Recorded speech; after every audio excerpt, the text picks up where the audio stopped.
ইউটিউবে ভিডিও ছাড়লে কি হবে? ভিডিওতে যতই ভিউ হোক না কেন, কিন্তু আসলেই আমাদের এখানে ফলোয়ার বাড়ে না।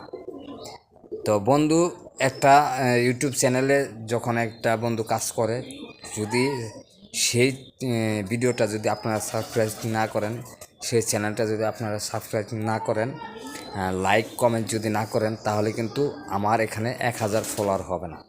মাত্র 29 জন ফলোয়ার নিয়ে আমি প্ল্যাটফর্মে আছি। তো সবাই সাথে থাকবেন, যদি পারেন তো সবাই সাবস্ক্রাইব করে দিবেন এবং লাইক কমেন্টস অবশ্যই করবেন। আর বেশি কিছু চাওয়ার নাই, আমার বন্ধু দরকার, শুধু বন্ধুরা আমার পাশে থাকলেই হবে। তো সবাই বেল আইকনটা অন করে দিবেন এবং কি সাবস্ক্রাইব করে নেবেন, কইরা তারপরে যুক্ত হয়ে যাবেন আমার সাথে। সবার প্রতি থাকবে অনেক ভালোবাসা। এই ইউটিউবে আমার ভালোবাসা থাকবে সবার জন্য।